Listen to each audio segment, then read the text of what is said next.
everybody, and a very warm welcome to the Monza circuit. We are here for the 6th stop for 2015 International GTOpen, and we are getting very much towards the business end of the championship. It's hello from myself, Ben Evans, on a dreary and overcast day in Monza, but fortunately the rain that was forecast and which absolutely pounded the circuit overnight has drifted away throughout the course of the afternoon, so we should be in for a dry race and a chance to really enjoy these supercars in action around the Cathedral of Speed. Lining up in pole position then, it is the Teo Martin Motorsport McLaren of Miguel Ramos and Alvaro Parent. It's Parent who will be starting the race. He and Ramos leading the championship by 9 points. Second on the grid is the Vallorba course Ferrari of Alessandro Balzan and Nicola Benucci. Balzan will be starting, and he and Benucci will be looking for a good result. They've not been on the podium since race 1 at the Red Bull Ring. Lining up in third place, it's Raffaele Maria at the wheel of the AF course Ferrari, which he shares with Ezequiel Perez Companac. Maria and Perez Companac have already had 3 victories this season and come into the weekend third in the championship standings. Lining up fourth on the grid is a new entrant for this weekend, the MP1 course Ferrari with Gabriele Lancieri at the wheel. Lancieri, a well-known name in Italian GT racing. Fifth on the grid is Passing Thoris in the second of the AF course Ferraris that he shares with Michele Rugolo, and the pair of them just 9 points adrift in the championship battle. Returning for their third event in the International GTOpen this season, it is Sean Balfe and Phil Keane in the Balfe Motorsport Ferrari. Monza, a favourite circuit of Sean's, and he and Phil have been right on the pace. It's a very warm welcome back to the championship as well for the DriveX team, a new car for them, an Audi, which is shared by Lorenzo Bontempelli and Beniamino Caccia. Bontempelli, a former GTS champion in the International GTOpen. Lining up in 8th place, Duncan Cameron and Matt Griffin, again making their return to the championship this weekend on the heels of a fine third that they scored at the Red Bull Ring back in July. Radical RXC in the hands of James Abbott made great strides in performance at Spa-Francorchamps, and James should be mixing it certainly in the midfield. Marcello Puglisi and Francesco Cini in the Solaris Motorsport Corvette, which again we see returning to the championship. And the on circuit, always good Corvette territory. Claudio Stanvich and Ilya Melnikov reunited at the wheel of the AF course Ferrari, and it's the German driver Stanvich who will be taking to the start. And it's his teammate Felipe Barrieros alongside Francisco Guedez who line up in 12th. Barrieros, yeah, okay from him, and why not? He's been going brilliantly this season. 13th, it's the TF Sport Aston Martin, Salih Yuluk and Ewan Hankey. It's the Turkish driver Yuluk who will be taking the start. And then in 14th, big thumbs up from Howard Blank in the AF course Ferrari that he shares with Yannick Malagol. So the grid just beginning to be cleared. Let's have a look how they line up in full. So it's the championship leaders, then Parent and Ramos who line up in pole position alongside them, Alessandro Balzan, Nicola Benucci, Raffaele Maria, Ezequiel Perez Companac will be looking to get back to winning ways, but Gabriele Lancieri could be a wild card. The same certainly goes for Sean Balfe in 6th, and you should never discount Lorenzo Bontempelli and Mino Caccia for being in the mix.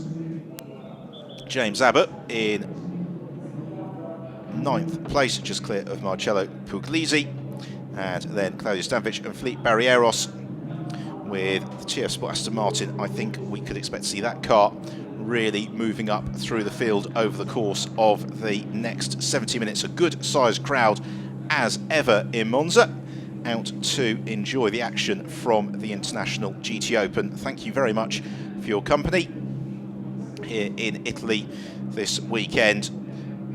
Well, qualifying this morning was held on a damp track, and so this is an opportunity for the drivers to see how the track has dried through the course of the day. What that has also meant, given the difficult conditions for qualifying, is that we're seeing a slightly different switch in the running order, in that it's normally Alvaro Parent, for example, who will start in Sunday's race and not Saturday's. So we could see the race taking on a very different complexion. It's Jesus Pereira and Michele Rugolo in deep conversation in the pit lane. The cars embark on the formation lap. But if you've never seen the International GTOpen before, to explain what we've got to look forward to is a race that is principally a field comprised of GT3 cars, with the exception being the Radical RXC of James Abbott. They all run on a control compound Michelin tyre, and this is a 70-minute race with a mandatory pit stop, which comes between the 28 and 42-minute mark, so a 14-minute pit window in the middle of the race, which is where the strategic dimension can come into play. The way through the season that performance is balanced between the teams is through success seconds in the pit stop rather than the application of ballast to any of the cars. Now, critically today, the two cars that have got an additional 30 seconds of success seconds in the pits are the pole sitters, the Teo Martin Motorsport McLaren of Miguel Ramos and Alvaro Parent, and then passing the Thoris and Michele Rugolo in the AF Course Ferrari. So the two championship leading cars were spending much longer in the pits, which swings the advantage in favour of third in the championship standings, Raffaele Giammaria and Ezequiel Perez Compenac, and fourth in the standings, Alessandro Balzan and Nicola Benucci. And it's Balzan in the black Valour Course Ferrari who lines up alongside Parent on the front row. I think the Teo Martin Motorsport team would have been doing something of a rain dance, because they were saying coming out of Spa-Francorchamps that really this Monza circuit is possibly a little bit better suited to the Ferrari than the McLaren. But the damp qualifying this morning was something of a leveller. The other wild card to watch for is there, the DriveX Motorsport Audi of Lorenzo Bontempelli and Mino Caccia, two extremely popular characters within the International GTOpen paddock. And Lorenzo Bontempelli, who has been an outright race winner as well in the GTOpen. Well, this is the point of maximum tension in the garages as the field head towards the Ascari chicane. Whatever the weather, this Monza circuit remains formidably rapid, and this is a chance to really see these cars at top speed. There is Raffaele Giammaria, hugely successful GT racer, having, like so many, started his career in single-seaters and working all the way up to Formula 3000. Actually, the same goes for Gabriele Lancieri, who lines up alongside him on the second row of the grid. Lancieri, a former Italian GT champion, also former front runner in the International GTOpen, going back to 2010-2011 seasons. The cars then beginning to form up in side-by-side formation, getting ready for the rolling start for this 11th race of the International GTOpen season.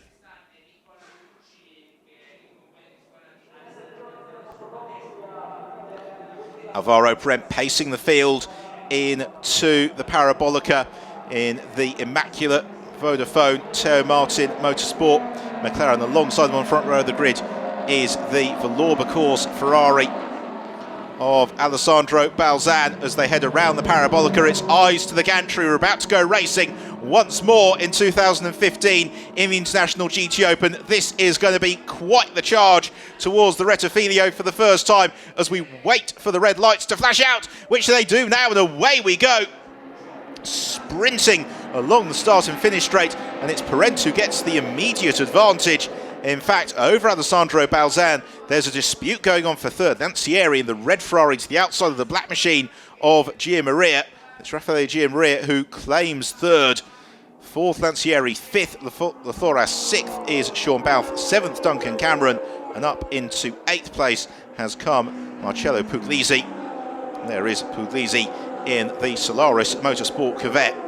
And so it's Lorenzo Bontempelli who's probably had the worst of the start. He has been shuffled down the pack just a little bit in the DriveX Audi as they turn into the second of the chicanes on this opening lap. Also trying to make ground is Sally Uluk. There he is in the striking livery TF Sport Aston Martin through the first of the Lesmos. And there is Turkish driver Uluk. Out front, Alvaro Parent trying to stretch his legs and break clear in these early stages. Yuluk lines up and moves the inside. Bontempelli into the second. Lesmo. Bontempelli sees him coming just in time. They give each other racing room, but it opens the door to Claudio Sadanovic now to have a little bit of a challenge. As into Ascari, Prent, the race leader from Balzan, Gianmaria. Then the gap back to Gabriele Lancieri in fourth from passing the Thoras fifth. Sixth is Sean Balfe. And then seventh place, Duncan Cameron. That's been a good first lap for Duncan Cameron. He and Matt Griffin certainly contenders for the podium. It's through the Parabolica. In fact, Duncan Cameron looking to apply the pressure to Sean Balfe, who just gets it a little bit squirrely on the brakes into the Parabolica. Was talking to Sean last night. He was optimistic with the way that testing had gone, but hoping for a little bit more from today. As now passing the Thoras, headlights ablaze, looks to line up the move on the MP1 course. Ferrari of Gabriele Lancieri. It's Lancieri to the left-hand side of your picture. The Thoras to the right-hand side. And the Thoras goes past. Duncan Cameron looks to do much the same to Sean Balfe and succeeds, as also Puglisi finds a way around James Abbott. Certainly lots of places changing on that first full high-speed run into the Rettifilio. Through Curva Grande, there's Parent, he leads from Balzan and Gianmaria. Then a little bit of a gap, almost 2 seconds back to passing the Thoras. And the rest of the train, Lorenzo Bontempelli behind Felipe Barrieros, be hoping to make progress. Sally Luluk certainly feels that he could make progress. It's already Lancieri looking to fight back, passing the Thoras. Sean Balfe looking to do much the same, if he can, to Duncan Cameron, but they've got Marcello Puglisi, the former Italian Formula Master champion, closing up on two terms with them. And the entire field running in fairly close contention through these first couple of laps. Out of the tunnel of trees and into Ascari. Sean Balfe, I think, finding what so many drivers have found this season, the Michelin tyre offers fantastic performance, but just needs to be managed a little bit cautiously during the first couple of laps until it's up to optimal operating temperature. Meanwhile, Gabriele Lancieri beginning to turn up the heat on passing the Thoras. The two Ferraris head out of the Parabolica. Use all the road, a couple of wheels using a little bit more of it, and then through to start their third lap. The order is Parent from Balzan, 1.5 seconds between them, then Raffaele Gianmaria in third, then a gap of 4 seconds back to this, the battle for fourth place between passing the Thoras and Gabriele Lancieri in sixth. It's Duncan Cameron, seventh, Sean Balfe, eighth, this man, the Solaris Corvette, and Marcello Puglisi. In ninth place, James Abbott, 10th, Felipe Barrieros, 11th, we've got Lorenzo Bontempelli, 12th, Sally Yuluk, and then Claudio Sadanovic and Howard Blank. Hot on the heels of Bontempelli and Yuluk. Meanwhile, the former British Formula 3 champion, former Formula Renault 3.5 litre champion, Alvaro Parent, is trying to ease away from Alessandro Balzan. Both of them are breaking away from Raffaele Gianmaria, but we saw at Spa, Gianmaria took a couple of laps to play himself in and then was absolutely flying. I just wonder if we're going to see a repeat performance from Gianmaria this afternoon. Get into his stride and then really push. Alvaro Parent, however, will know that he's got to race his way around 30 seconds worth of success seconds, and therefore really has to get the hammer down in these early stages. The MP1 course Ferrari of Gabriele Lancieri in fifth successfully negotiates Ascari, sets off in pursuit of passing the Thoras. The Thoras, another driver who's got 30 seconds worth of success seconds to grapple with. Into the Parabolica. Still remains an incredibly tough challenge, despite the removal of the gravel right at the periphery of the corner. There in the background you can see the old Monza banking. It's down this start and finish straight. Now the challenge is coming a little bit further back down the order. It's James Abbott who draws alongside Marcello Puglisi here.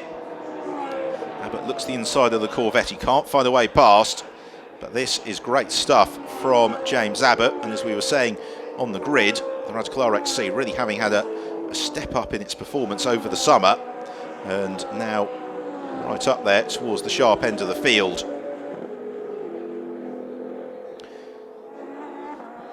So just over 6 minutes into this 70-minute race, the 11th race of the International GTOpen season. The pit window will open in just over 20 minutes time, and there are 42 minutes left on the clock. And what that means is that those that are out on track now are really going to have to start managing their race, managing the pace as they need to. They'll have ideally pre-race worked out a race plan, and now it's going to be a case of can they stick to it. Certainly Marcello Puglisi, the Solaris Corvette, really beginning to show a slight elevation in pace here, coming onto terms with Sean Balfe, who's been demoted by Duncan Cameron. Balfe and Keane, who we've seen already this season in Estoril and Silverstone, where they finished on the podium twice, once at Estoril, once at Silverstone. In fact, runners up in the second of the races at Silverstone. Certainly Sean Balfe will know if he can give Phil Keane something to work with. They've got every chance of getting onto the rostrum again this afternoon. Meanwhile, James Abbott looks like another move here on Marcello Puglisi. The Radical draws alongside the Corvette. In this case, it really is a black and white issue as they run along the start and finish straight. Abbott gets his nose in front of the Corvette. Puglisi looks to retaliate as they then start to think about the braking zone into the Rettifilium. It is Puglisi who is able to maintain that 8th place despite the challenge from James Abbott. Here is the fight at the front of the field. Alvaro Prent 1.9 seconds up on Alessandro Balzan, and then they've got a further 3.3 seconds on Raffaele Giammaria just behind them. There is Giammaria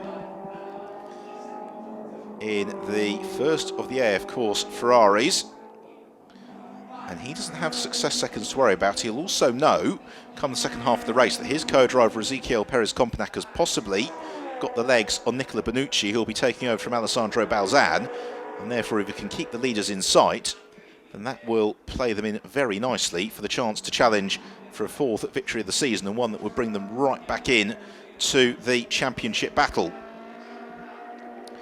Giammaria negotiates Ascari and then heads along the back straight towards the 5th attempt at the Parabolica. And Balzan safely into the corner. Alessandro Balzan just a minute correction mid-turn, but nothing to particularly deter the Vallorba course entry. The same for Raffaele Giammaria. Ask everything of his machinery. There is Ezequiel Perez-Compenac watching from the garage as Giammaria comes through, matches Balzan to the nearest 1/10 of a second for lap time, but unfortunately for both of them, they give away a second to the race leader, Alvaro Prent. But crucially, Giammaria 1.2 seconds faster than 4th place man passing the Thoras last time through. Headlights ablaze from Raffaele Giammaria as he picks his way through the Curva Grande. Giammaria, 38-year-old Italian, the reigning Italian GT champion, multiple race winner over the years in the International GTOpen. Arrives into the first of the Lesmos. Really tricky corner to pick out through the tunnel of trees. You arrived at it very, very quickly. Likewise for the second of them. And then that feeds them into almost an even narrower tunnel. They go underneath the historic Monza banking and then begin to embark on the negotiation of Ascari. Really satisfying sequence of corners, particularly if you get the exit right and then have a good run towards the Parabolica. And that's what happens on that occasion for Raffaele Giammaria. It's not been a bad lap either for Giammaria, but it's been a better lap still for the race leader Alvaro Prent. He will further stretch his advantage. In 4th place then, passing the Thoras, has rather shaken off the attentions of Gabriele Lancieri for the time being, which is what the Thai driver passing the Thoras needs to do. He and Michele Rugolo, thrice winners this year, including at the last event in Spa. There is Michele Rugolo. And as a result, are right in the championship battle. But they do need a good weekend here in Monza. Still in the background, you can see the battle ongoing between James Abbott and Marcello Puglisi. Now, is Abbott going to be close enough? Not on this occasion, but Puglisi now being bottled up a little bit behind Sean Balfe. This is the fight for 7th, 8th and 9th place. The red Balfe Motorsport Ferrari of former star of Spanish GT racing, Sean Balfe. So a driver who's raced with great success in radical competition. Then Marcello Puglisi just in behind him. Puglisi making a very welcome return to the International GTOpen this weekend. And then James Abbott, who is combining a twin career as a radical sports car racer, but also a British Formula Ford Championship racer as well, and is now, like so many, turning his attentions to potential career in international GT racing. As you can get a sense of, that group of cars are now the best part of 25 seconds adrift from the race leader Alvaro Parent, and Parent is beginning to open up a lot of daylight now at the front of the field. So look, super slow motion at the McLaren 650S. The Portuguese Alvaro Parent negotiating the Rettifilio. And it's great to have drivers like Alvaro Parent in the International GTOpen. He is such a benchmark driver. Had the cards fallen slightly differently, you could be talking about a multiple Formula 1 world champion here. As it is, instead, he has become established as one of the world's very, very best sports car and GT racers. She uses every inch of the road, but no more. There's Miguel Ramos, who will be taking over from Alvaro Parent at some point during the mid-race pit window. As Parent comes out of the Curva Grande into the second of the chicanes, the car just squirms a little bit on the brakes.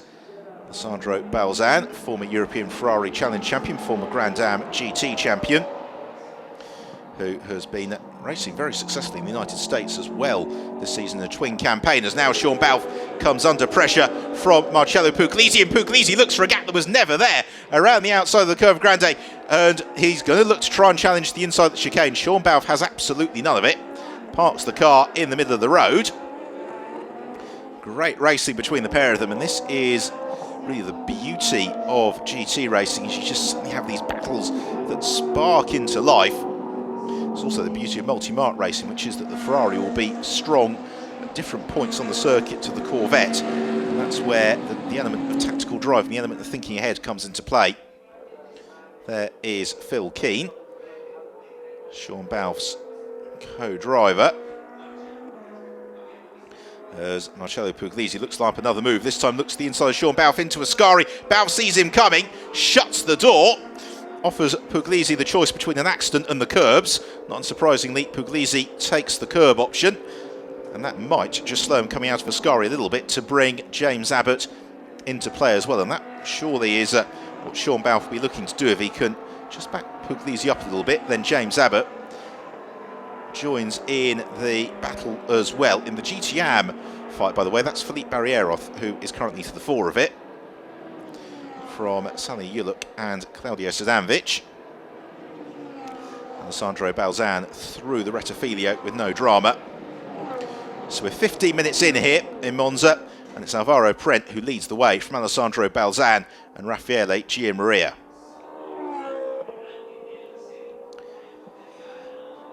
No change in the fight for 7th place, this time through the Rettifilio. Lovely shot there into the cockpit of the Radical. James Abbott fully concentrated on the road in front of him, seeing what happens as the battle unfolds. But actually Sean Balfe and Marcello Puglisi, instead of backing themselves towards James Abbott, have actually just started to ease clear. Meanwhile, here is Lorenzo Bontempelli doing battle with Claudio Sadanovic, and the resolution of that is Sadanovic running a little bit wide, and Bontempelli in the DriveX Audi, who was so fast yesterday, moving back up ahead of him. So Bontempelli into 12th place in pursuit of Sally Yuluk in 11th, but expect to see the TF Sport Aston Martin climb through the field as the race unfolds. Through to the conclusion of the 9th lap for Alvaro Parent. We have got just about 11.5 minutes until the pit window opens. The Teo Martin Motorsport McLaren, possibly against their expectations, leads the way, leads comfortably, almost 7 seconds up Alessandro Balzan, fractionally shy of 10 seconds clear of Raffaele Giammaria. And well, another 20 minutes of this or so, and you just wonder whether or not Miguel Ramos is going to be in with a good chance of getting himself onto the podium. Here is Raffaele Giammaria in 3rd, and Giammaria in turn has broken away from passing the Thoras to the tune of 11.3 seconds. And here is the battle now between Bontempelli and Sally Yuluk. Aston Martin versus Audi in pursuit of Ferrari as they head down the start and finish straight. Lorenzo Bontempelli getting as much of a benefit from the slipstream as possible. On the brakes into the Rettifilio, no way through for Bontempelli on that occasion, but this Monza circuit one that he and co-driver Mino Caccia know very, very well. There is Ewan Hankey, who will be taking over from Sally Yuluk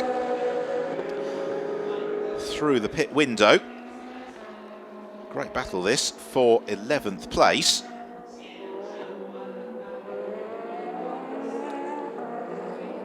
Just running a little bit wide through the chicane is Yuluk, and that's the opening for Bontempelli, who's going to draw alongside into the first Lesmo. And Bontempelli's far enough alongside Sally Yuluk to be able to squeeze past. Great stuff from Bontempelli, who is one of the most effervescent personalities to be found in the International GTOpen.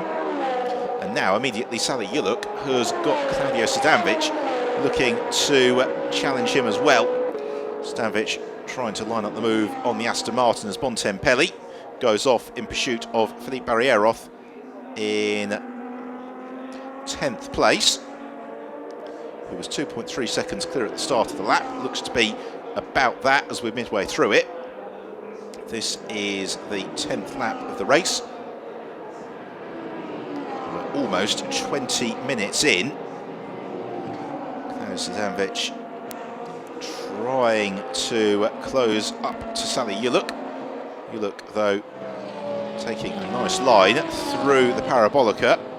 But Sadanovic may be carrying a little bit more in terms of exit speed. Meanwhile, here is Raffaele Giammaria. He's given away another second to Alvaro Parent since we last saw him. He remains about 3 seconds back from Alessandro Balzan.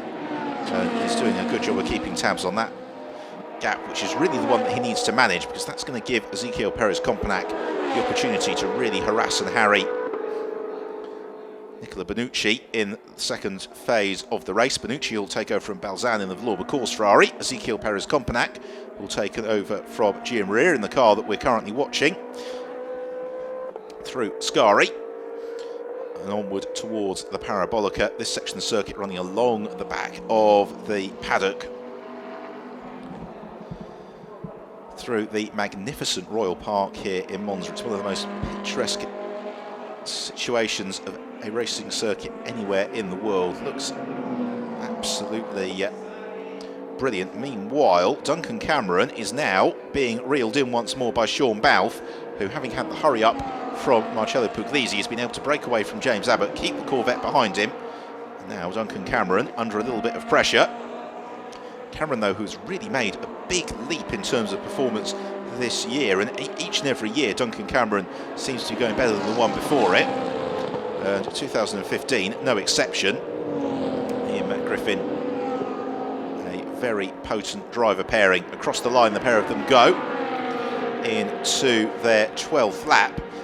This is the fight for 6th place. The race currently being led by Alvaro Parent, 2nd Alessandro Balzan, 3rd Raffaele Giammaria, 4th is Passing the Thoras, 5th is Gabriele Lancieri, 6th Duncan Cameron, 7th Sean Balfe, 8th Marcello Puglisi, 9th is James Abbott, and then completing the top 10 is Filipe Barrieroth, but Barrieroth is being caught by Lorenzo Bontempelli. Now that Bontempelli's got the DriveX Audi up and running as he'd like it to. Jinking through the chicane. This fight for 6th is probably the closest that we've got on track at the moment. We've got one car that's in a little bit of bother, and that is Sally Yuluk. His team manager has been summoned to race control with immediate effect. And the drivers receiving pretty dire warnings about track limits during the briefing yesterday. Headlights ablaze from Sean Balfe in pursuit of the multicoloured, and of course Ferrari of Duncan Cameron.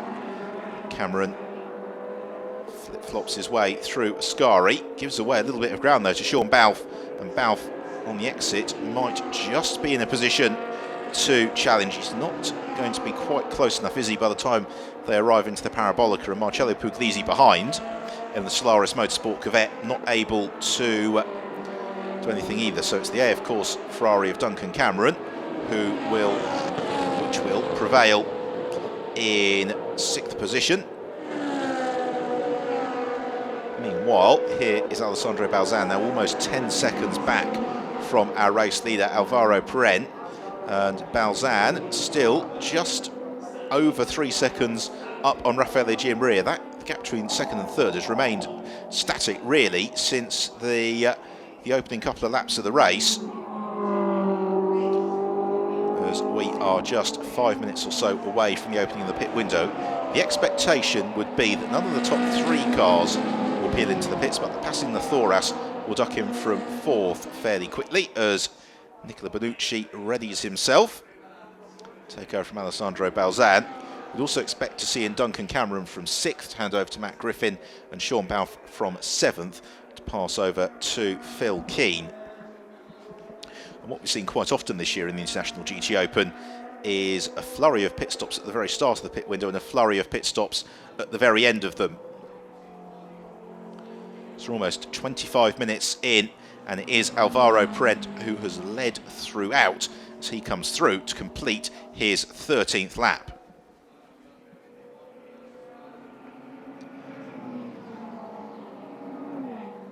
And Perrin well on the way towards the Rettifilio before some 9.8 seconds later across the line comes Alessandro Balzan. That was another good lap for Alvaro. He was 3/10 up on the Vallorba course Ferrari, but this really is what Alvaro Perrin needs to do, because as we were saying earlier on, he and Miguel Ramos staring down the barrel of an additional 30 seconds in the pits through success seconds, and therefore everything that Alvaro can gain on track now is meaning the task for Miguel Ramos later on is a little bit less formidable. I think we could expect to see Alvaro Perrin staying out until pretty late on in the pit window, which shuts when there are 28 minutes left on the clock, and that means potentially for Alvaro Perrin another 17 or so minutes behind the wheel, and the pace he's currently running at, that's not going to be far shy of 10 laps, as the sun now really for the first time today beginning to make an appearance. Absolutely perfect conditions for motor racing here at the Cathedral of Speed. Thank you very much for joining us in this penultimate event of the season for the International GT Open. In 4th place we have got Passing the Thoras, 2nd in the championship standings, just 9 points back behind Alvaro Perrin and Miguel Ramos, but this is the point of the season where every single point is absolutely crucial. Every placing at the end of the race is key. At the moment, for the Teo Martin Motorsport McLaren squad, that is beginning to work nicely in their favour. I think it's very unlikely Perrin and Ramos will win the race because of the impact of the success seconds, but getting onto the podium does look like it could be on the cards. Battle for the lead, I think we can expect to see between Nicola Bonucci and Ezequiel Perez-Compenac by the time the pit sequence is complete. But of course, that doesn't take into account any potential interventions from the safety car. It also doesn't take into account the progress of Matt Griffin and Phil Keane once they've taken over the two Ferraris that we're currently watching now, which are currently in the hands of foremost Duncan Cameron, the car with the red bumper and silver roof, and then the red machine of Sean Balfe. They have still got the Solaris Corvette of Marcello Puglisi chasing them down the front stretch. Flip-flop through the Rettifilio. There's a glimpse of James Abbott in 9th place. You can see that Abbott now almost 5 seconds back from this fight, which shows that as Keane and Puglisi really elevated the pace, it has been enough to shake off the Radical. But it might just be the pit window will be open at the end of this 15th lap of the race.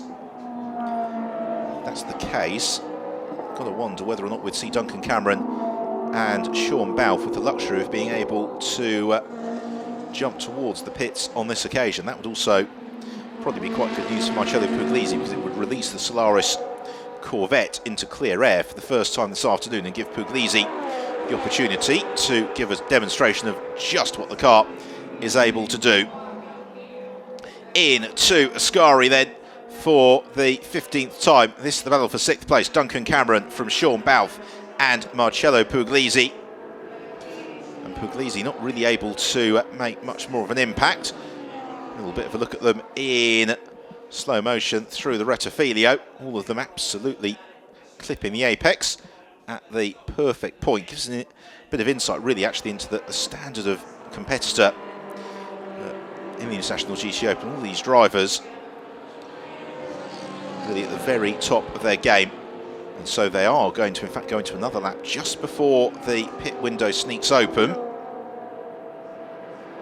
And this time it's Puglisi who's got a good run on Sean Balfe, heading along towards the Rettifilio. And Balfe knows that he moves across the middle of the road. There's no way to the inside nor the outside for Puglisi. It remains as it was, as now the pit window is open for 14 minutes. This is the point at which the race goes into flux, and the problem there for Gabriele Lancieri, and that's a great shame. The MP1 course Ferrari of Lancieri was slowing, as into the pit lane comes Felipe Barrieroth. That is to hand over to Francisco Guedes. Look for the right pit stop there, Felipe. He pops to a halt at the AF course pit box. Looks like a new set of boots. Also in is Claudio Sadanovic. Ilya Melnikov reunited with him this weekend. We had Stefan Lamaray in the car at Spa, but Ilya Melnikov, the Russian, has shown a fine turn of pace throughout 2015, and he will be looking to try and challenge for GT Honours. Alvaro Prent is already through into his 17th lap. Here comes Alessandro Balzan, who no doubt will remain on track for several further laps. 13.4 seconds now is deficit to Prent, but it remains just 3.2 seconds back to Raffaele Giammaria. And this has been a really nice stint from Giammaria, staying in touch with Balzan and really thinking about the long game for the race here and the way that it could unfold through the pit stops. Into the pits now comes Passing the Thoras to hand over to Michele Rugolo, but they have got some 30 seconds of additional success seconds. This is going to feel like an eternal pit stop. Also means that Michele Rugolo has got quite the job on his hands to really charge late on. There is the ailing Lancieri. Oh, it's a puncture which has taken a lot of the wheel arch with it for company, and that is a great pity.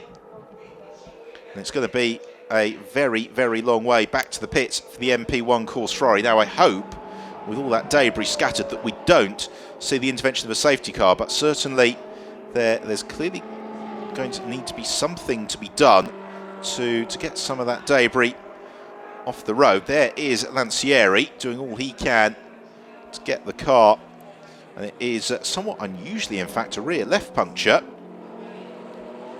And I hope that's not also caused sufficient damage to put the Ferrari out of the race. As into the pits comes Alvaro Prent. Now that is a lot earlier than we're expecting. Alvaro Prent is in to hand over to Miguel Ramos. Now I just wonder whether or not that means that he has got right through the best of the Michelin tyre, or possibly, if that is a covering call from the Teo Martin Motorsport team, to get the pit stop out of the way in the event that we'd see a safety car, because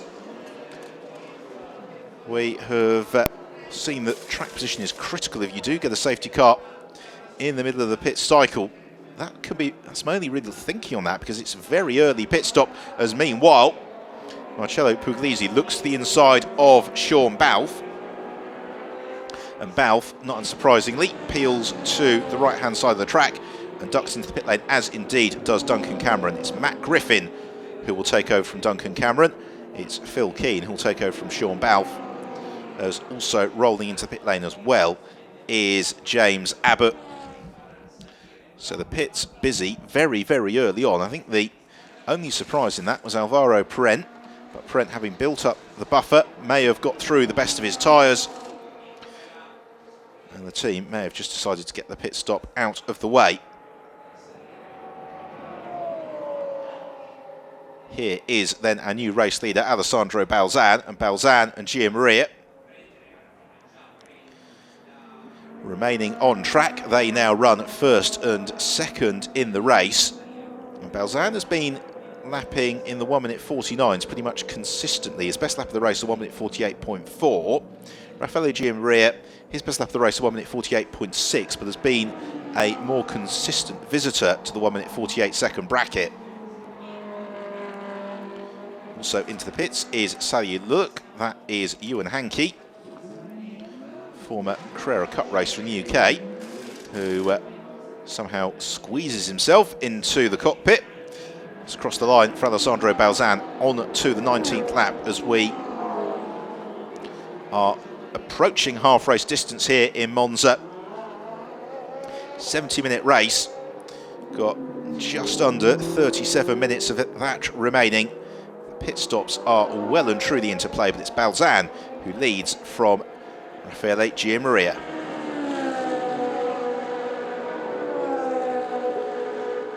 Last time through for both Balzan and Gia Maria, 1 minute 49s for both of them, 1 minute 49.2 for Balzan, a 1 minute 49.1 for Gia Maria, and it means that Raffaele Gia Maria is now beginning to try and close back onto terms with Alessandro Balzan. Up into third place, we've got the Solaris Corvette of Marcello Puglisi. And Puglisi kicking on with a little bit of an elevation of pace as well. And great work from the marshals at the exit of the second Lesmo. They have cleared away all the debris. So we're not going to see the safety car intruding, at least not for that incident. So now we have got this fascinating strategic race to unfold. In an ideal world, I think that Alessandro Balzan would have liked a little bit more of a buffer to give to Nicola Bonucci. There is Bonucci, because in outright pace, Ezequiel Perez-Compagnac is just that little bit faster than Bonucci. There's not a huge amount in it, particularly here at Monza, but Alessandro Balzan, although Bonucci is poised and ready, not in on this occasion. He's got time if he wants it, probably for another 4, if not 5 laps. The same for Gia Maria. And what's going to be really fascinating as well is now to see the flying lap times from the likes of Miguel Ramos, Matt Griffin and Phil Keane. Michele Rugolo already on his first flying lap of his stint, which he is about to complete any second now.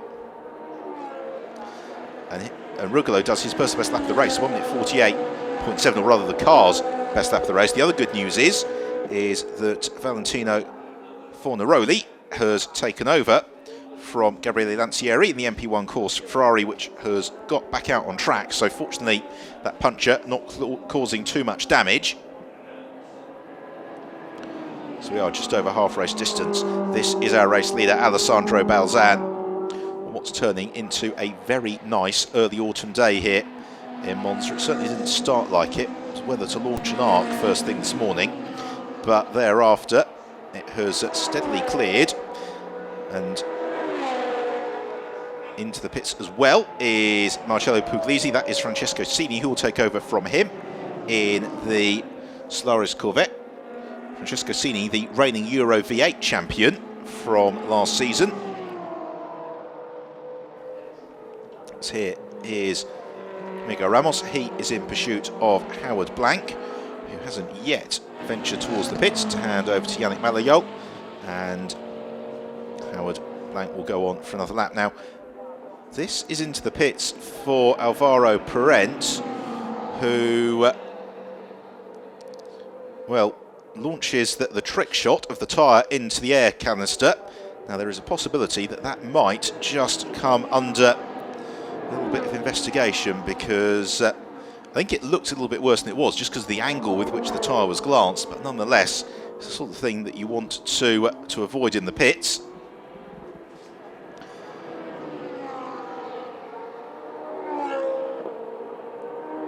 Well, of those that have made their pit stops, the foremost of them is Miguel Ramos. He's 25 seconds up on Matt Griffin. Griffin, in turn, is 7.6 seconds up on Michele Rugolo, who has got 2.6 seconds over Phil Keane.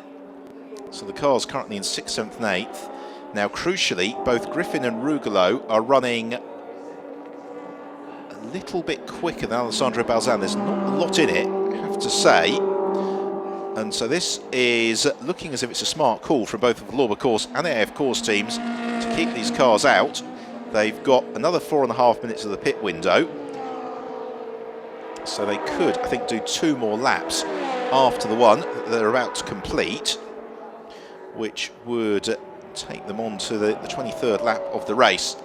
Of the other cars that are yet to pit in, well, that's Lorenzo Bontempelli in the DriveX Audi, and also Howard Blank in another of the AF Course Ferraris. Otherwise, everybody has had their pit stop. Towards the Parabolica again for Alessandro Balzan. Lovely shot there into the cockpit. You can just see his head moving to the right, and it's always a real technique of racing drivers. They're always looking well ahead of them on the road. As now into the pits comes Balzan, so he pulls the pin and peels in to hand over to Nicola Benucci. Raffaele Giammaria continuing onward, and that might, well, there is a question about whether a couple of good laps here from Giammaria might just be enough to jump the AF Course Ferrari of Ezequiel Perez-Compagnac up ahead of the car of Nicola Benucci. That is certainly something to consider as the mechanics get to work.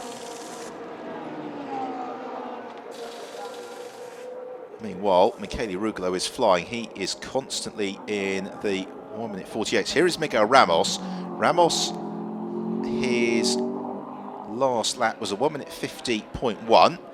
He is already up in 4th place. Now, essentially, the car that he's racing here is the car that's static in the pit lane of Nicola Benucci, and Ramos is about half a lap away from Benucci. I don't think he's going to overhaul the Lauber Course Ferrari, but this is really nice stuff from Miguel Ramos. He's got down to a very good pace very early on in his stint, and now with half an hour remaining, he could certainly look to challenge, potentially even for the race win, but is nicely poised for a podium, being some 25 or so seconds up the road ahead of Matt Griffin. As around Parabolica goes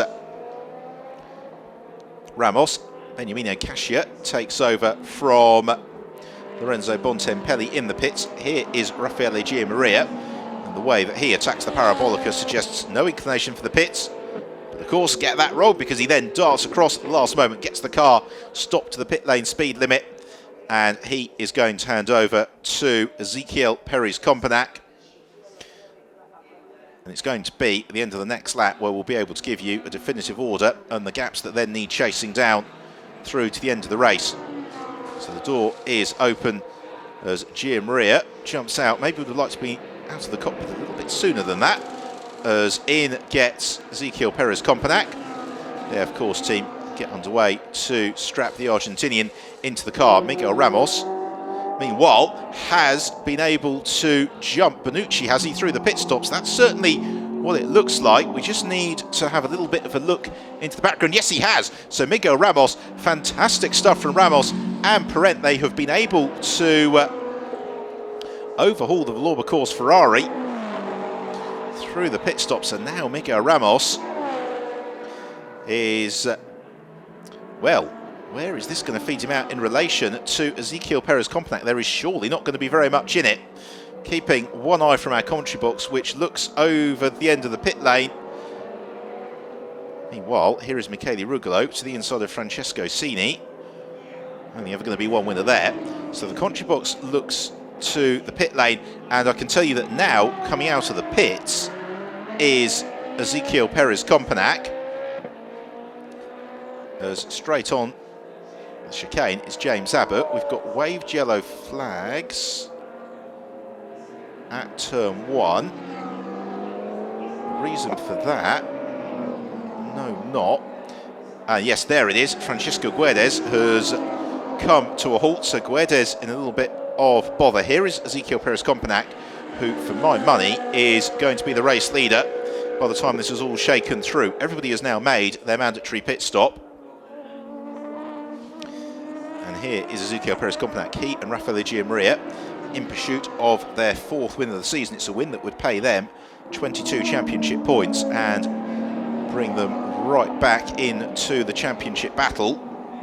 Although at the same time, if Parent and Ramos were to finish in 2nd place, they'd only chip away 4 points. There'd still be 20 points adrift on my maths at the end of this race, but that is not insurmountable with still 3 races to go. The checkered flag this afternoon. We're on the 23rd lap of the race. Ezequiel Perez Companac, 11.9 seconds through sector 1, his advantage over Miguel Ramos. So that is the exam question for Ramos. Has it come down anything at all during sector 2? Yes, it has, by 1.2 seconds is the answer. Now that's not a particularly fair indication, because that would, a lot of that is Ezequiel Perez Companac just getting a little bit of heat into the Michelin tyres, but at the same time, headlights ablaze. Miguel Ramos in 2nd place. 3rd is Nicola Bonucci, Villorba Ferrari. Got Yannick Malagol just ahead of Ramos. There is Raffaele Giammaria. Consulting the monitor. Right, across the line then. Here is our race leader, Ezequiel Perez Companac. He leads Miguel Ramos by 9.2 seconds as Perez Companac goes straight on at the opening chicane. Oh dear, Ezequiel Perez Companac causing a heart-stopping moment for Giammaria. Oh, it's worse than that. Perez Companac comes to a halt and has lost the engine of the car. He looks to fire it back up. The lights come on, but Miguel Ramos has taken the lead of the race. Ramos passes Perez Companac, who only now fires back into life. What on earth happened there to Ezequiel Perez Companac? And Miguel Ramos and Alvaro Parent are back into the lead of the race, and it's now advantage Ramos into 2nd place. We have Nicola Bellucci in the Villorba Ferrari, and here is Ezequiel Perez Companac. And that car not running at full chat, is it? Let's see what he does at the end of the lap. I just wondered if he was looking a little bit slow coming along at the start of finish straight. But the Ferrari, so unusual to see an AF course Ferrari running into trouble. As Perez Companac picks up the pace on towards Ascari. The good news for Perez Companac, however, is that if that was just a momentary issue, then he's got some 17 seconds or so worth of a buffer, as it's a problem. It's a front right puncture, isn't it, for Francisco Guedes, which is why Portuguese is limping round back to the pits. So we come to the end of lap 24, the race taking very unexpected twist. It is Miguel Ramos who leads over the line. 2nd place is Nicola Bonucci, and Bonucci is 5 seconds back from Ramos, but running at a similar pace to Miguel. In 3rd place, we await Ezequiel Perez Companac, who ducks into the pit. So Perez Companac heads into the pit lane from 3rd position. So whatever the problem was, it's clearly repeated itself. That promotes to 3rd on the road. Matt Griffin. Fourth is going to be Michele Rugolo. Fifth, Francesco Cini. Sixth, Phil Keane. Seventh, Ilya Melnikov. And eighth, Ewan Hankey. The door is open on the AF Course Ferrari. Laptops are being plugged in, and that is so unfortunate for Ezequiel Perez-Compenac and Raffaele Giammaria, because as a win would have brought them into the championship fight, a retirement today arguably really takes away their title hopes. Maximum frustration for Perez-Compenac as the seat gets pushed back, the belts get unclipped. Ezequiel Perez-Compenac climbs out of the Ferrari, stalks disconsolately away back into the AF Course garage.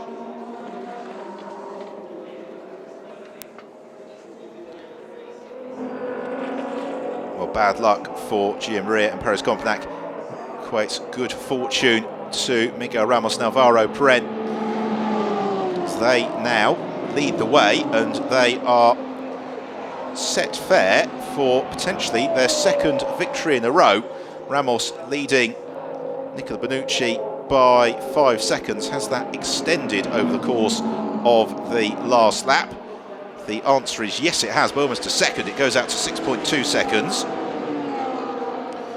Now, what's the gap from Benucci to Matt Griffin? That's potentially going to give us a little bit of interest in terms of the fight for second place. The answer is it's 14 seconds, but Griffin 1.8 seconds quicker than Benucci last time through, so that is eminently catchable.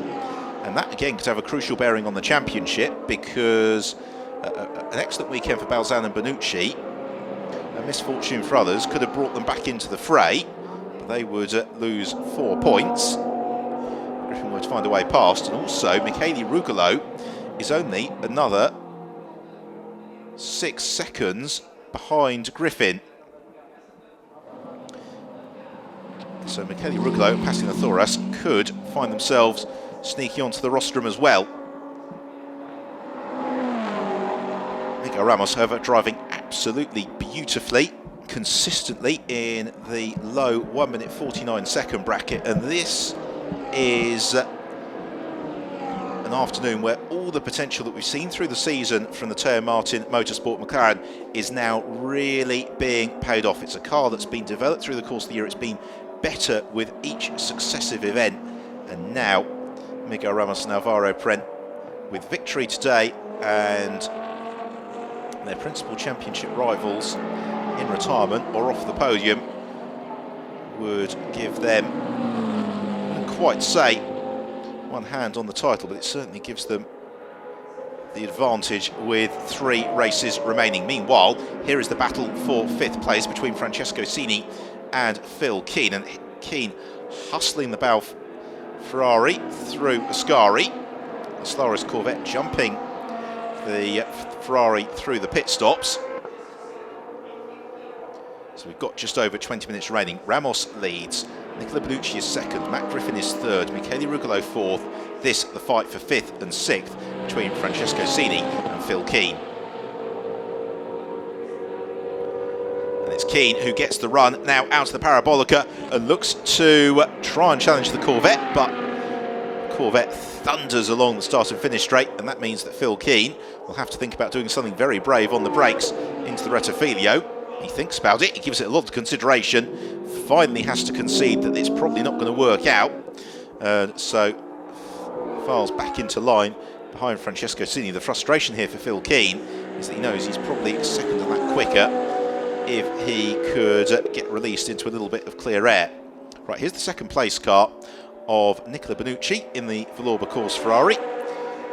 And Benucci, who finished 5th in last year's Italian GT Championship, he's got 12 seconds over Matt Griffin. He's giving away 2 seconds a lap to Griffin.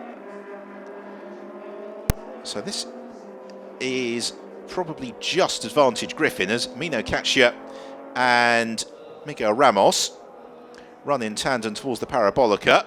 I'm not sure Caccia's maybe had the call on the radio to say that Ramos is putting a lap on him.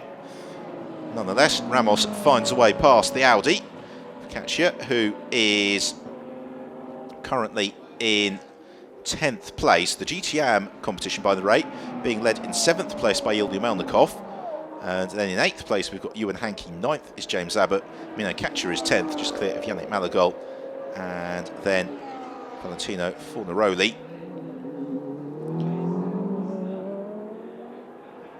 Nicola Benucci, last time through, an elevation of pace to a 1 minute 49.992, whereas Ramos was a little bit slower, a 1 minute 50.7, so it means that Benucci is now a second closer to Miguel Ramos. It was a 1 minute 48.0 from Michele Rugolo in his pursuit of Matt Griffin. So we've got this wonderful situation here of the cars in 3rd and 4th place closing up at a rate that would bring them into contention for 2nd place, if not the race win.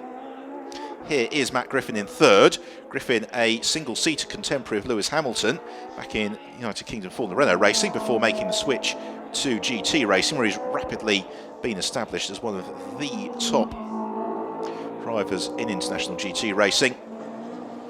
Multiple race winner at British GT level and beyond. Now he's 17 seconds off the lead, Matt Griffin, but he was 2.5 seconds quicker than Miguel Ramos last time through. This isn't done and dusted just yet, particularly as Griffin doesn't have too much in the way of traffic to worry about before he gets onto terms with Nicola Benucci. And Griffin in turn is being caught a little bit by Michele Rugolo. Phil Keane, by the way, has found a way past Francesco Cini. Or has he? No, he hasn't. Cini still keeping Keane behind him. There is Michele Rugolo at the back of your picture. So the two AF Course Ferraris running in tandem. Ramos has just completed his 28th lap with a 1 minute 49.5. Nicola Benucci has done a 1 minute 50.0. And Matt Griffin a 1 minute 48.4. So the leading trio compress once more. 16.1 seconds covers them. Michele Rugolo, again, a couple of tenths quicker than Matt Griffin. As Rugolo downshifts, picks his way through the chicane. Francesco Cini and Phil Keane still continuing their battle. You can just catch a glimpse of the back of the picture as fellow Rugolo through Curva Grande in his pursuit of Matt Griffin. But the issue being here that Rugolo at 5.4 seconds back, as now Phil Keane draws alongside Francesco Cini through Curva Grande, and Keane to the outside. If he can keep the track position, he'll have the inside line for the chicane, and he should be able to squeeze through. Phil Keane, the bright red Ferrari, makes the move, stick on Francesco Cini. Brilliant stuff from Phil Keane all the way around the outside line. And he carried the momentum, carried the traction, and now he needs to get his head down and try and break away from the Solaris Corvette. As Francesco Cini just runs wide a little bit over the AstroTurf. It's going to be very slippery out there. Takes a big bite of curb as well through the second Lesmo. The Ferrari roars, the Corvette rumbles towards Ascari. Here's a look at how it all started. Keane drew alongside. Oh, there was a little bit of contact. Fairly robust thump, in fact. Here's another look at it. Just to make sure that Francesco Cini knew he was there. Don't think there was any doubting that. And then the move sealed into the chicane. Immediately, it comes up on our timing screen that is under investigation. Well, I don't think there was anything particularly malicious within it. Now, that last lap from Nicola Benucci was a slight drop of pace, so 1 minute 51.4. So the lead now for Miguel Ramos is 9 seconds over Benucci. Ramos into the low 1 minute 49, so 1 minute 49.1. That played a 1 minute 48.8 from Griffin. So Ramos should have enough, except he gets it all wrong through the opening chicane. Takes a bit of a trip across the speed bumps. That won't have cost him too much time. In fact, it cost him about a second to Matt Griffin. Nonetheless, it's not really what the Teo Martin Motorsport team would be wanting to see, with just about 14 minutes remaining in the race as Ramos runs towards the Parabolica. This will conclude lap number 30. In the background, headlights ablaze, Nicola Bonucci. And this has been a reasonably good lap actually from Bonucci, having lost a lot of time last time round. He seems to have recomposed himself reasonably nicely. Across the line then from Miguel Ramos, 1 minute 50.7, so we did lose, all said is done, all said and done, probably about 1.5 seconds with that mistake at turn 1. The key is that he doesn't repeat it again on this occasion. Let's see. No, this time just hooks the wheel over the curb at the right-hander, make sure no risk of anything happening. But it means that Matt Griffin is now 5.3 seconds back from Nicola Bonucci in third place, 14.1 seconds back from Miguel Ramos. But the issue is really that Griffin needs a second a minute, not a second a lap. There's James Abbott in 9th, and he is being chased down by Miguel Ramos to put the lap on him. Ramos, who has so often been the runner-up in the International GTOpen. Last year, he did so much winning, but when he wasn't winning, it was often ending in retirement. This year, he and Alvaro Prent have been remarkably consistent on the podium more often than not. They've already had 2 victories. This is looking as if it may well be win at number 3. Except to say that anything can happen, particularly here at Monza, where you are putting a lot of strain on the engines. Well, as indeed happened to Ezequiel Perez-Compenac. Here is the third place man, Matt Griffin. Griffin out of Ascari. He can see his quarry. That's Nicola Bonucci up the road ahead of him. And then behind, Michele Rugolo trying to find a way past Mino Caccia.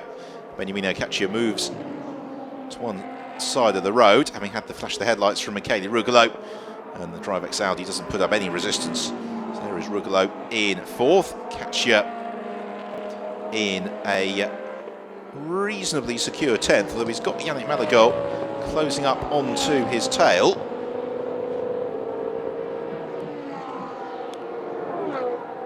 Across the line for Michele Rugolo. Despite that lappery, it was still a lap that was a little bit quicker than that of Matt Griffin. Griffin, a 1 minute 49.6. Michele Rugolo, a 1 minute 49.3. But it's now Rugolo's turn to straight line the opening chicane.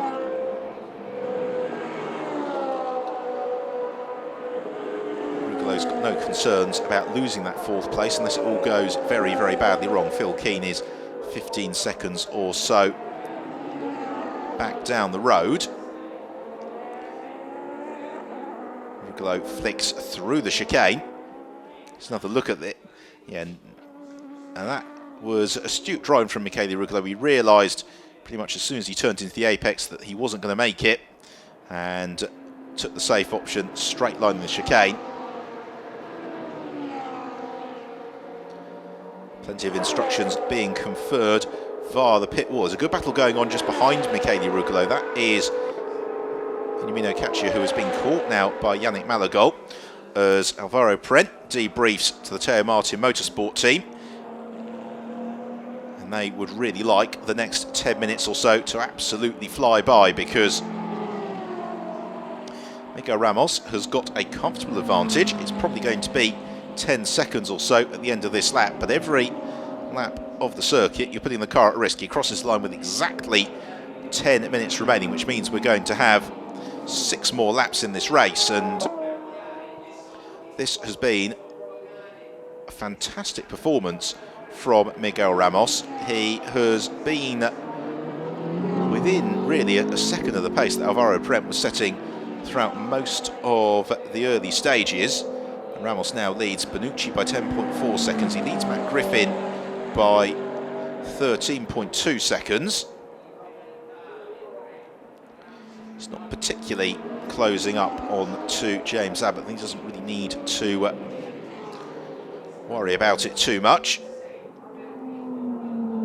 On to the Lesmos, one of the sections of circuit here which is really unchanged since the original construction of the Autodromo of Monza.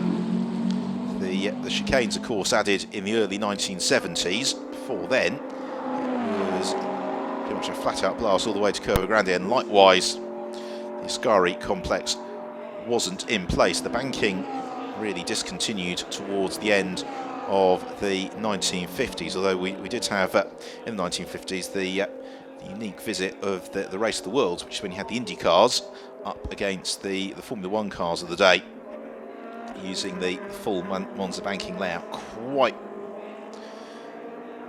the event that must have been, as now Matt Griffin is beginning to get Nicola Benucci in the firing line. Nonetheless, this has been a good performance from Benucci.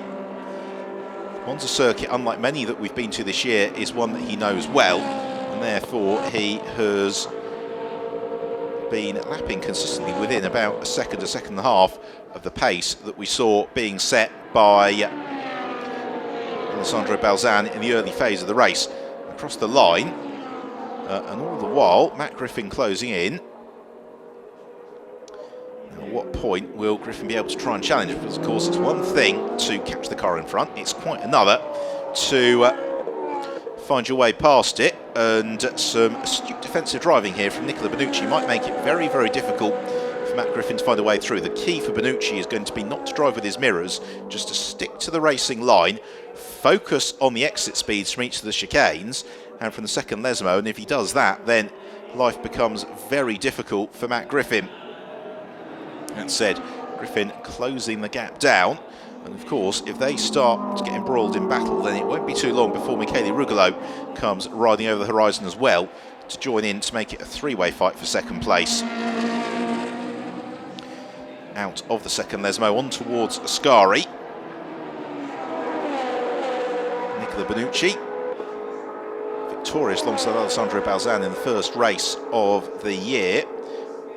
But they've had three races in succession off the podium, which has really hurt them in terms of the championship, particularly as the Red Bull Ring, they were well outside the points, as Griffin uses a lot of road on the exit of Ascari as he sets off in pursuit of Nicola Benucci along towards the Parabolica. Griffin looks to the inside, he's not close enough. The camera angle foreshortening the gap between the cars somewhat. They turn into the Parabolica, still 2 car lengths between them, but now Matt Griffin looks to line up the move along the start and finish straight, and he's going to have life made a bit easier for him as Benucci slithers wide across the curb.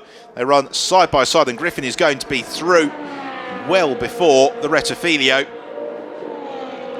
Now, how brave does Nicola Benucci feel on the brakes? Well, Matt Griffin feels every bit as brave and is able to match it, gets the car stopped in time and moves up into second place. Griffin goes second, Benucci slips to third. And now the question is whether or not Michele Rugolo can get on to terms with Benucci as well and possibly grab a late podium for himself and passing the Thoras, which would continue to keep the championship pressure on Alvaro Parent and Miguel Ramos. Through the second of the chicanes onto the first Lesmo. Benucci trying to stay with Matt Griffin, but it's really the progress of this man now, Michele Rugolo, to whom we turn our attention. And Rugolo setting the fastest first sector of anybody in the race through sector 1. He's got the bit between his teeth. He was only 3.2 seconds back from Benucci at the start of the lap, and he's going to have time to chase it down. Just under 5 minutes remaining.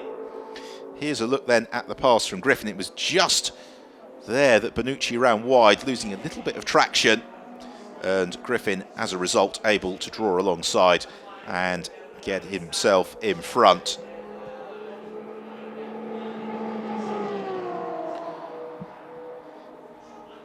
Then the move all done and dusted by the Rettifilio.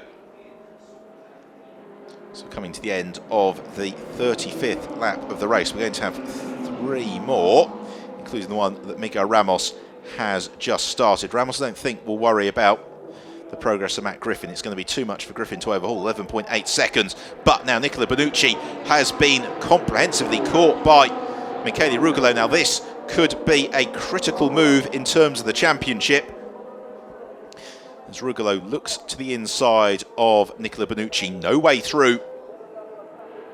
Into the Rettifilio, Bonucci using a little bit of the road on the exit, understeering slightly, and as a result fails to get the power down as early as Michele Rugolo. It means the AF Course Ferrari, the red car of Rugolo, closes onto the black Valour course machine of Nicola Bonucci as they turn through Curva Grande on towards the chicane. Bonucci covers the inside line. Rugolo looks to the outside and sneaks around into third place, or does he? Yes, he blocks out Bonucci. Great move from Michele Rugolo.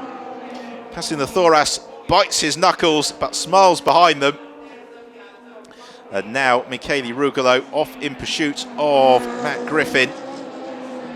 Now you just wonder whether or not Rugolo has got enough in the tank possibly to find a way around Matt Griffin in these late stages. The first thing he needs to do is shake off Bonucci, but at the time of year where the championship is crucial, and with Griffin and Duncan Cameron not in the championship fight, whereas Michele Rugolo and passing the Thoras very much there. Here's another look at it. Brave stuff from Michele Rugolo. Applause from the pit gantry.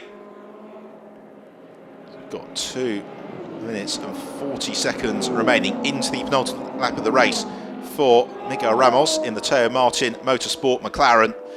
And Ramos 10.3 seconds clear of Matt Griffin. Michele Rugolo 2.4 seconds back from Griffin already. A couple of seconds clear of Nicola Bonucci.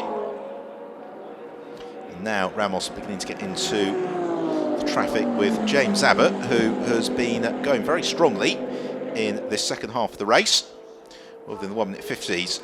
In 5th place then we've got Phil Keane, 6th is Francesco Cini, 7th is Ilya Melnikov, our leading GTM runner, 8th is Ewan Hankey in the TEV Sport Aston Martin, 9th is James Abbott in the Radical, 10th is Yannick Malagol. He has overhauled the DriveX Audi of Beniamino Caccia, who slips to 11th, and then it's Valentino Fornaroli in the MP1 course Ferrari, who was always going to be dropped a little bit from contention after that big punch for Gabriele Lancieri. Now here is Matt Griffin. Where is Michele Rugolo? Not as close to Griffin as we surmised may have been the case. It's Duncan Cameron watching the monitor. And this would be he and Griffin's best result of the season.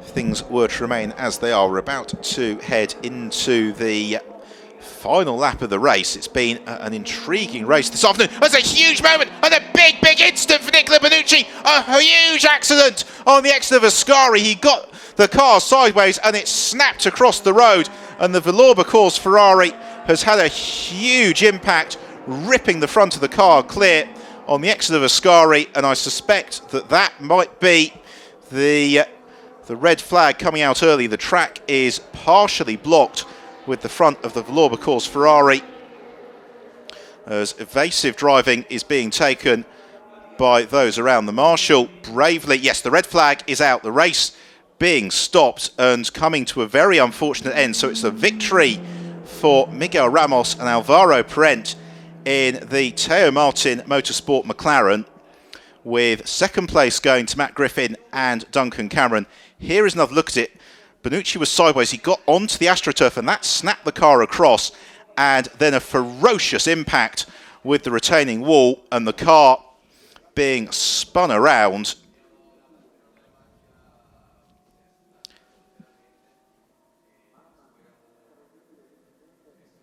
And understandably concerned looks on the pit gantry.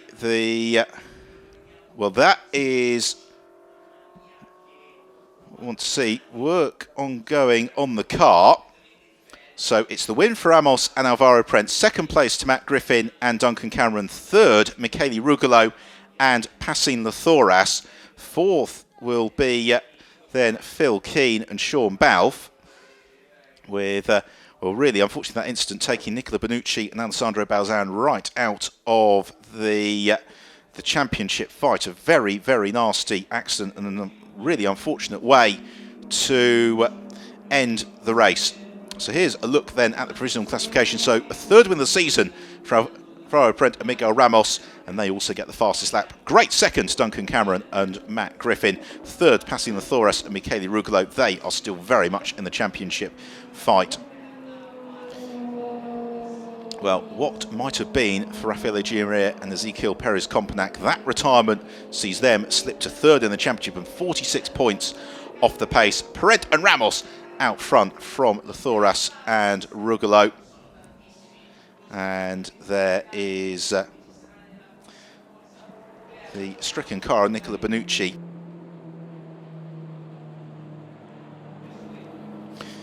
So Ramos heads around towards Parc Ferme alongside Alvaro Prent.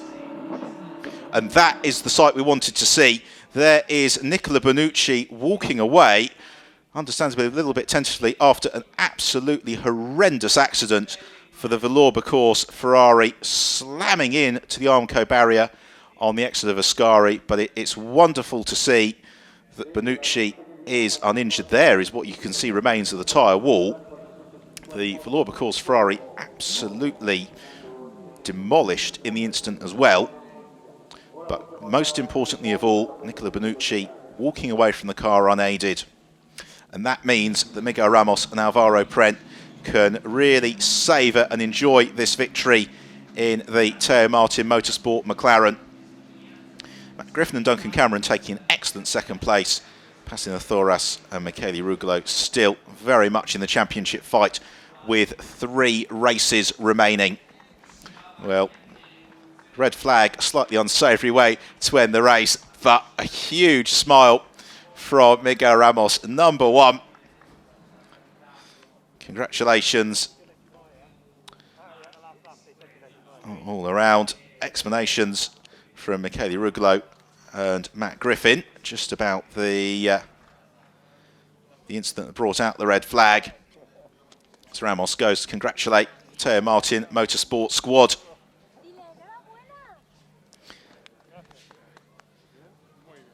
Really, really impressive performance from Ramos and Prent, and one which has helped their championship charge no end. But with 3 races remaining and 22 points on the table in each and every race, then there is every opportunity for others to bring themselves back into the mix.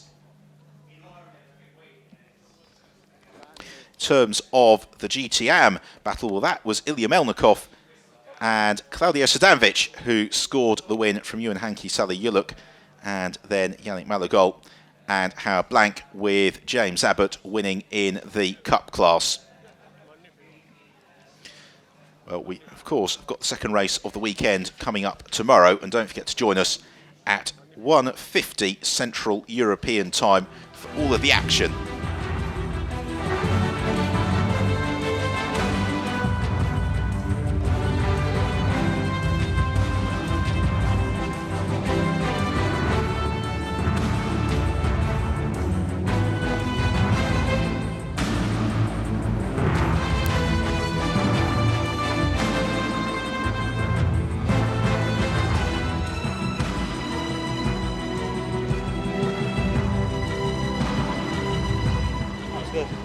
Non lo merito io. Scusami, non t'ho visto. Well, very shortly you'll be hearing from our race winners Alvaro Prent and Miguel Ramos as the congratulations continue down in Parc Ferme. Alvaro Prent, Miguel Ramos, beautiful win here in Monza. The place was not the one you expected to be the most favorable track of the season. Oh yeah, definitely. It was a great race. We've tested yesterday in wet conditions. We were expecting rain for this first race also. Tomorrow probably will be wet, but we've been quite strong on both conditions. Well, we're gonna very happy, you know, for my stint, for the start, and for Miguel's stint was good. And congratulations again to Teo and to us all. Tomorrow we have to manage a little bit and see what's happening with the handicap. But definitely very, very happy, and also happy the other car, Benucci, is okay, and unlucky the car number 90 that had a problem, an issue. But yeah, very happy for us. We scored some points, and it's getting closer. So fingers crossed, we'll keep doing this job. Yeah, Miguel, how are you going to handle, from a championship point of view, this race 2 tomorrow and then the last round? I think tomorrow we'll have 45 seconds handicap, so maximum. So it will be hard. Anyway, I'm very happy. We need to do tomorrow as much as possible points, and then everything I think will be decided in Barcelona. Definitely. Good. All the best. Thank you. Podium. Two very happy drivers, and this is how Ramos and Prent got to the top step of the podium. Away from pole position, it was Alvaro Prent who got the jump on Alessandro Balzan at the start of the race. Somewhat amazingly, they all made it through the Rettifilio in one piece, although there was a little bit of pushing and shoving, a little bit lower down the order. In the early stages, as Prent eased clear, there were some great battles through the field. Lorenzo Bontempelli and Claudio Sadanovic going wheel to wheel. Bontempelli decided that was a lot of fun, and also got into conflict with Sally Yuluk in the TF Sport Aston Martin. Disappointing for Gabriele Lancieri, a puncture for the MP1 course Ferrari after showing very strongly. Once the pit stop cycle had worked through, then we were into frenetic charging from both Michele Rugolo and Matt Griffin. Well, the last car into the pits was Gianmaria to hand over to Ezequiel Perez-Compagnac. Perez-Compagnac came encountering trouble very early in his stint, and that was a win that got away for the AF Course driver pairing on one that now leaves them with an outside chance of the title. That promoted Miguel Ramos into lead the race, and then Matt Griffin late on finding a way past Nicola Bonucci, who had been going very strongly and almost held on to the flag in second place. But then just moments later, Michele Rugolo was also able to better the Vallorba course Ferrari. Bonucci was busy fighting back when it all went terribly wrong at Ascari. A vicious accident against the concrete wall, destroying the Vallorba course car. But fortunately, Bonucci uninjured, walking away. But that, being pretty much on the last lap of the race, prompted the red flag, and therefore the victory for Miguel Ramos and Alvaro Prent, Matt Griffin and Duncan Cameron in second, with Michele Rugolo and Pacine Lathoras completing the podium. A crucial win for the Teo Martin Motorsport McLaren pairing of Prent and Ramos, as it's one that really consolidates their grip on the title. So into third place for Pacine Lathoras and Michele Rugolo. The AF Course Ferrari team, it's the sister AF Course pairing of Matt Griffin and Duncan Cameron, who take the second step on the rostrum. And our race winners for Teo Martin Motorsport, Miguel Ramos and Alvaro Prent, their second victory in succession, as the title fight reaches an intriguing point. The winning team, of course, Teo Martin Motorsport.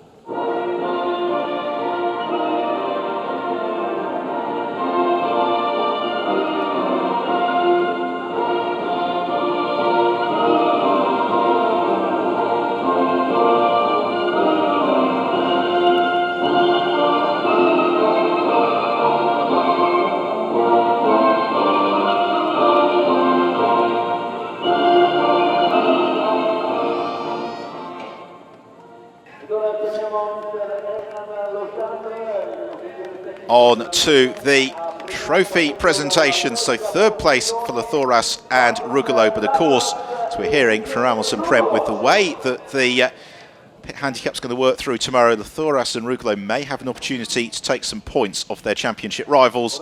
Cameron and Griffin, an excellent second place, and victory for Ramos and Prent. Teo Martin Motorsport, McLaren working absolutely to perfection. Well, of course, we will be back at 1:50 Central European time tomorrow with the second race of the weekend. But for now, as the champagne is about to fly here in Monza, it's time for myself, Ben Evans, to say thank you for your company. And we'll see you tomorrow with just 3 races left in what has been a fantastic title battle, headed by Miguel Ramos and Alvaro Prent.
Claudio Zalex e Gila Manlecco.